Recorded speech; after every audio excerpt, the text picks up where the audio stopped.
Leadership greatness is not just about competence of a leader. We're talking not only about Torah leaders, it applies with leadership all around, but we certainly will be learning it from a perspective of Torah leadership. It's not just about competence, it's equally about character. What kind of a mensch is this? What kind of a human being is this? And there is such an overlap in Torah between competence and character. As we learned when we did the piece of the Radzina Rebbe on Daf Nun, the idea of being able to see beneath the surface.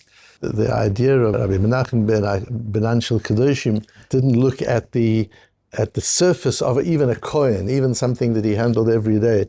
He never looked at the surface. He always looked at objects, ideas, things, and people beneath the surface. And that's part of the quality of greatness, is to be able to look into the essence of a thing, to be able to look into the soul of something and understand and operate it with it there. And when we consider great people, what's important also is to see their greatness in their essence, not just in something that's on the surface. So leadership greatness, a דיין שאינו הגון, is a piece of Gemara we learn on Avodah Zarah, Daf Nun Beis Amud Aleph, and it's based on a set of psukim in the beginning of Parsha Shoftim. So Parsha Shoftim starts, Shoftim v'shotrim titen lecha, you must appoint judges and police people and so on, and they must judge the nation. They should not distort justice and they should not take bribery. They should pursue justice. Leman tichyev yirashta, etc. The first three verses of Parshat Shoftim in Devarim. Then thrown into the mix is Lo tateh lecha asherah kol eitz al mizbach Hashem Elokecha asher ta'aseh elav. No trees decorating the mizbeach. No trees on the Beis Hamikdash, within the Beis Hamikdash itself. As much as we love trees, not there. And then Lo takim lecha matzeva asher saneh Hashem Elokecha. Don't put up an idol. And then Lo tizbach la Hashem Elokecha shov aseh asher yeh bo mum. And then, although in terms of the chapters of the Chumash, that's already the next chapter, but you'll see as we learn through the way we understand the Chumash, this is just another section of the same chapter. You don't bring a sacrifice of an animal which is imperfect. Weren't you just learning that now in the Mishnayos? You're learning about mumim. Yeah. So to bring an animal that has a mum, you can't do that. And then the parasha goes back to laws of Beis Din. Goes back to the laws of the judges. What have these three psukim got to do with it all? Our Gemara says, Omar Reish Lakish. This is a Gemara we had also back on Sanhedrin Daf Zayin. Kol ha'ma'amid dayan she'eino hagun. If a community or a leader appoints a dayan, a judge, a rov, a leader, who is not hagun, we'll understand what that means. He's not fit for the job. Ki'ilu notea ashira b'Yisrael. It's like putting up an asherah among the Jewish people. It's like putting up an idol. So we need to understand that. Why is it like putting up an idol? I can understand you mustn't do it. You should appoint good people to judges. If you appoint a bad person to a judge, it's a bad thing. Get all that. But why an asherah? And why not any idol? Why specifically an asherah? Why is this an asherah tree? Shene'emar shoftim v'shotrim titen lecha b'chol sha'arecha v'samich le lo tita lecha asherah kol eitz. Because it says in the Parsha, Shoftim v'Shotrim, and while talking about the kind of judges you should appoint, it says, but not an Asherah. Don't appoint an Asherah. So you see, says Reish Lakish, that this law of Lo tetalecha Asherah kol eitz is not only talking about the specific law of not planting a tree on the Azorah, that as well. But the drosha here is that there are two types of Asherah. There's a asherah that is a vegetable, and there's an asherah that is a human. And when it says, Lo tita lecha asherah kol eitz al mizbach Hashem Elokecha, that's not just talking about trees next to the mizbach, it's talking also about dayonim in the Sanhedrin. Don't appoint judges who are asherahs. What's the commonality, would you think, of an asherah and a dayan? Why an asherah? Why not a matzeva? Just thinking, we'll see it clearer as we go through. An asherah looks beautiful. You put a beautiful tree there. But what's it got to do with the mizbeach? Does it really enhance the mizbeach? Does it really make the mizbeach any better? So that's what we'll have to do. An asherah is, if you look at an asherah on the surface, it's beautiful. If you look at an asherah from the distance, it's beautiful. If you look at an asherah with the eye of the body, with your human eye, it's beautiful. It's a tree. Trees are magnificent. But if you can look at an Asherah with the Ein Emunah, the Ein Haneshama that we've spoken about before, if you can take, as the Rajina Rebbe says, if you can look not at the surface but at the essence, what do you see? What does an Adam Kodesh see when he's looking at an Asherah? He doesn't see a beautiful tree. He sees a disgusting place of idol worship. And it repels him. And somebody else would say to him, why are you so repelled by this magnificent tree? Or somebody goes to look at a magnificent temple that is set up for idolatry. And people are marveling at it, how beautiful it is. And we spoke about that in the shir recently, about being mevatel. But if you weren't mevatel, it's a place of idol worship. You can have two people looking at it. One person sees architectural magnificence, and the other sees moral decadence. Actually sees it because he's looking with the Ein HaNeshama. He's looking at it through a different eye. He's using the eye of his Neshama. He doesn't see the architectural magnificence. He only sees moral and religious depravity. And that's the Asherah. And so you can look at a human being, you can look at a person who's appointed as a Dayan, and he's beautiful, and he's charismatic, and he can quote from all over the place, and he knows Kol HaTorah Kula, very impressive. But if you use the Ein HaNeshama, if you get to know his soul, you realize this is a corrupt person. This is not somebody that should be in this position at all. And it's one of the sources of a great deal of disillusionment, particularly for Baalei Tshuva, but not only. People who become religious later on, and they're in awe of Talmidei Chachomim, as they should be. And then they start discovering that some of the Talmidei Chachomim aren't quite what they make out themselves to be. Some are politicians, some are business people in pursuit of money. It's just not what it looks like from the outside. It's incredibly disillusioned. That's an Asherah. That's the kind of person that the Reish Lakish says, don't put him in the Sanhedrin. Make sure that the person you put in the Sanhedrin, if you look at him at the essence of his soul, you'll see as much greatness as if you look at him on the surface. And if you appoint such a person when there are others, first I'm speaking, says Reish Lakish, even if there's nobody else, don't appoint him. But if there are others who are genuine Talmidei Chachomim, ki'ilu netao etzel mizbeach, shene'emar etzel mizbeach, as it says, then it's like appointing such a man next to the mizbeach. You know, you're looking at the altar. Why do you need an Asherah there? What is there more magnificent to look at than the mizbeach with the korbanot on it and this pillar of smoke going up to Shamayim, standing absolutely straight, irrespective of the breezes and the winds? Just look at that, how magnificent that must have been. To watch that in action with all that energy and the Kohanim around it, and you're busy looking at the tree. You're appointing this beautiful man, this charismatic man, where you've got real Talmidei Chachomim. What's going on? What is that about? That's Reish Lakish. Says the Rambam. What does Hagun mean? So I was trying to define Hagun, and I couldn't find good definitions, but if we learn in the Rambam, we'll see.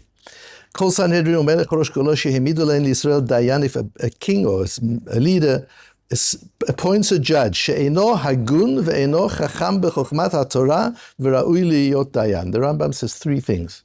He needs to be hagun, and then he says ve'eino chacham. So hagun is not talking about his knowledge necessarily. She'eino hagun means he's not fitting, and we'll get to understand that in more detail. Ve'eino chacham b'chochmat haTorah. The Rambam's careful about every word. He doesn't say ve'eino yodea et haTorah, that he doesn't know halacha. Doesn't say that. He doesn't understand Shulchan Aruch, that he doesn't have smicha. That's not what the Rambam says. Eino, he's got to be a chochom in chochmas haTorah. There's such a thing as a wise person. He's a wise person in matters of the world. That's also wisdom. But we're talking here about a chocham b'chochmas haTorah. A person who in the wisdom of Torah is a chocham. Is somebody who has wisdom, not just superficial knowledge, but gets it at the essence and is able to understand things fully and apply them well. That's one requirement. So he's got to be hagun, he's got to have good character, he's got to be a chacham, he's got to have wisdom. V'ra'ui liyot dayan, he's got to be qualified. Those are three things that the Rambam says. Afa pishu kulo machmadim. Look at the Rambam's words. Even though he's a beautiful person to look at. V'yesh bo tovot achirot, and there are all sorts of great things about him. Appointing him as a lo ta'aseh. You can't do that. So again, you see the Rambam referencing the Asherah. Kulo machmadim. People say, why can't you put a tree at the base of Mikdash? Trees are beautiful. Yes, they're beautiful, but they're not a mizbeach. And you don't distract attention from a mizbeach with a tree, no matter how beautiful it is. And here too, he's a beautiful human being. He has lots of knowledge. He can quote all over the place. He's as brilliant as artificial intelligence is. But he doesn't have chokhmah. Like artificial intelligence, he doesn't have chokhmah satorah. If he doesn't have chokhmah satorah, then it doesn't work. Omru chachamim shema tomar ish ploni na'eh o shivenu dayan. This person is a pleasant person, I'll make him a dayan. Ish ploni gibor, this person is powerful, he's charismatic. Ish ploni krovi, this person is a relative, I know him well, I trust him. Ish ploni yodea b'cholosh, and this is a man who can speak all sorts of languages. He's fluent in languages, he can speak well, he's a great public speaker. Let's make him the dayan, let's make him the leader. You land up causing chaos in halakha, the way halakha gets decided by such a person. And then the Rambam brings afterwards, she'ino hagun ki'ilu hikim matzeva. Look at the words of the Rambam. Anybody who establishes a dayan, a judge, a leader, who is not fitting, it's as if he's built up an idol. So the Rambam words it differently from the way we have it in the Gemara with Reish Lakish. We have kol ha'mid dayan hagun ki'ilu notea ashira b'Yisrael. And the Rambam has ki'ilu hikim matzeva, shene'emar lo takim matzeva, shene'emar Hashem b'klei rechecha, uv'makom tamidei chachomim ki'ilu nata ashera. And the second part, yes, if there are other Talmidei Chachomim, then it's like an Asherah. That's what the Rambam says. Shene'emar lo tateh lecha ashera kol etz mizbach Hashem Elokecha. And it's interesting, the Ramban on the Posuk says, Kol ilana natu al pitchei beit Elokim yikareh Asherah. Any tree planted at a place of worship is called an Asherah. Asherah is not a specific tree, it's not an oak tree. Asherah is any tree you plant in a place of worship. Don't plant a tree next to the Mizbeach to decorate it. And you'll think the decoration is an uplifting of the Mizbeach Hashem. Etc. And that's not allowed. When you've got something whose beauty is in its essence, don't distract one from the essence by adding decor. You need decor when there's nothing in the essence. You want it to look beautiful and you want the decor to bring out its essence. But when the essence is obvious to anybody who's got an ein neshama, you don't want decor, which is superficial. Decor is like the surface of the kohen. And that's not what Menachem ben Anshel Kodeshim used to do. We don't look at the surface. When you're looking at the Mizbech, you don't want to look at surface beauty. You want to look at the essence. And when you look at a dayan, when you're appointing a dayan, you don't want to look at surface beauty. You want to look at essence. You don't want to look at charisma. And you don't want to look at superficial knowledge. You want to look at essence. Who is this person at their essence? And that's why it's compared to the Asherah. The Rambam goes on at the end of the next parak to say, if a person is not fit for judging, either because he doesn't know or because he's not fit. Again, two different things. Character and competency. Either because he's not competent, he doesn't have the knowledge, or because he's not fitting. He was given permission, he was given smicha by some rabbi, gave him smicha. Some institution gave him smicha.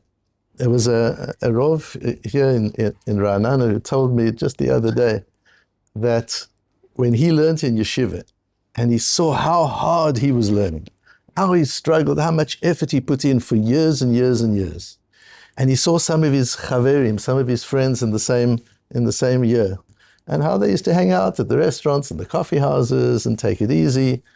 And they all wrote the same test and they all got the same piece of paper. He realized his smicha is worthless. That's when he realized that because he knew what the others knew compared to what he knew. And he said even what he knows is nothing compared to what great people know. But just comparing his own effort into others, it's the same piece of paper. On the surface, it's the same. No, says the Rambam. What happens if a person is given smicha? What does that mean? Ein hareshut mo'elet lo klum. The smicha means nothing. This is an amazing Rambam. The smicha is meaningless. Ad sheyehei ra'ui, unless he's a person who's a Talmid Chacham, he has chokhmas atiro, and he has character, and he has greatness in him, and he's hagun. Why? Shehamakdish balmum lemizbeach ein hakadusha chala alav. If you take a balmum, if you take an animal that isn't perfect, and you dedicate it to the Beis Hamikdash, it's nothing. It's not as if it's dedicated, but no, it's nothing. The hekdesh didn't work. It doesn't work to give smicha to a person who's not qualified for smicha. The smicha is useless. And the Radvaz goes on to add, in case you think that there's some value in it, it's kemakdish balmun de'in kedusha chala alav ve'in chayavin linhog bo kavod. You don't have to show any honor to this person. Just treat him like any other person, because he is any other person. He's a person with a piece of paper, but he's the same person. V'halevush Hashem mitkaseh bo arehu kemarda'at hachamor. And the clothes, the long black coat that he wears, and the big black hat that he wears, if he is such a person, chas v'sholem, is like the beautiful tapestry they throw onto a donkey to keep it warm. A rich person had a donkey, he would put a nice tapestry on. In Ilchus Shabbos, we talk about the mardas of a chamor. You're allowed to go out with the mardas of a chamor, but the mardas, some of them are very beautiful. You see sometimes that they put these coats over the donkeys, they're very beautiful. It doesn't make him ois donkey. It doesn't change him from being there. Look at the words of the Radvaz. The long coat and the black hat is like a mardat hachamor. He sees right through it. If you look at it on the surface, you see somebody walk in, big black hat, long black coat, you stand up because you're looking with your surface eyes. What do you know about him? What are you standing up for? What do you know? You get to know the person and you see he's really a kind of an ordinary person with all the weaknesses of anybody else. There's no reason to have to stand up. A donkey's walked in with a beautiful coat. That's all that's happened. Look at the Radvaz. Who else would have the guts to say such a thing? We don't have the time to go through the Ma'arik, but I recommend anybody who's learning the Sugya, whether in Sanhedrin or here, to learn the Ma'arik in Siman Kuf Yud Zayin, where the Ma'arik explains where the Rambam gets this from. Reish Lakish says a matzeva and an ashera, and he learns it from Lo Tita Lecha Ashera. The Rambam learns it from matzeva. There's a long, unbelievably magnificent Ma'arik. The Ma'arik was a posek just before the time of the Mechaber. He died just before the author of the Shulchan Aruch was born. So it's the very end of the period of the Rishonim, born in France but lived in Italy. He was an Italian Godel, and his tshuvas are amazing. And he writes here, he explains why the Rambam does that. And he says it's from these psukim, because all three psukim that we learn about the character of a judge are thrown here in the laws of judges. Lo tita lecha asherah, don't plant an asherah. Lo takim lecha matzeva, don't put up an idol. Lo tizbach, don't bring an animal asher yeh bo mum. They're all thrown into the laws of judges. He says, therefore the Rambam learns it's not only the Asherah posuk that is applying to a judge. It's all three psukim apply to a judge. And the Rambam learns the difference. A matzeva is a person who is dull. He knows Yediyas, he knows all of Shas, but he knows Chidushim. He's not vital, he's not alive. And Asherah is a person who is alive, who's mechadish, he's new ideas in Torah, he's got wonderful Torah thoughts, but he's not a mensch. So whether it's an Asherah or it's an Amatzeva, the Ma'arik goes through it so beautifully. The Kesef Mishnah asks on the Ma'arik, because Mishnah is the Mechaber, asks on the Ma'arik, but that's not what the Rambam, that's not what Reish Lakish says. Where does the Ma'arik get it from that the Rambam makes up these new droshes that we don't find in the Gemara? And I'm so shocked at the Kesef Mishnah. Is it possible that the Kesef Mishnah didn't read till the end? I mean, that's surely not, it is a long tshuva. But at the end, the Ma'arik brings a Medrash Tanchuma for a source for the Rambam, where the Medrash Tanchuma says there were 6 steps in front of Shlomo HaMelech, and as he used to walk up the steps to judge the people, a cruiser, heavenly voice used to come out and read the posuk of each step. And what are they? They're Lo tateh mishpat, Lo takir panim, Lo tikach shochad, all the laws of judges, and Lo tita lecha asherah, that's one of them. And then Lo takim matzeva, and then Lo tizbach.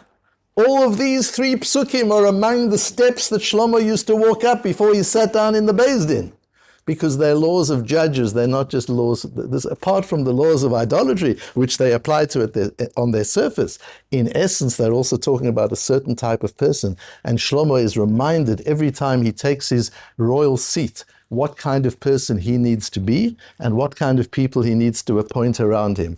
And says the Ma'arik, based on that Medrash Tanchuma, the Rambam learns this whole parsha, and he understands Reish Lakish is teaching us not just from the one posuk of Lo tita lecha asherah, but the 3 psukim all talk about different types of people who on the surface look qualified, but in their essence are corrupt. And that's what an Asherah is. On the surface, it looks like you're beautifying the Mizbech, you're beautifying the Beis HaMikdash. But if you get to understand it, it's disgusting. And to see a human being who dresses up and presents himself like a Talmud Chacham, and Chas v'Shalom, isn't that once you get to know his essence, he doesn't have those qualities at all. That's actually disgusting. It's worse than nothing at all. It was worse than if you would be an ordinary Am Ha'oretz. At the very end of the Mesilas Yesharim, the Mesilas Yesharim talks about how the midah of Kedusha is something which everybody can use, whether you're a business person, or you're a trade person, or you're learning in Kollel all day. There's a different, the Chassidus, he says, the Kedusha takes on different forms, but it's the same midah. It doesn't matter who you are and what matters is who you are. It doesn't matter what you do. It doesn't matter what your uniform is. It doesn't matter whether you're wearing overalls or you're wearing princely clothes. It can be a mirdat halachamor. What's important is when you're looking at human beings, just as when you're looking at objects or ideas, look at their essence rather than at their surface.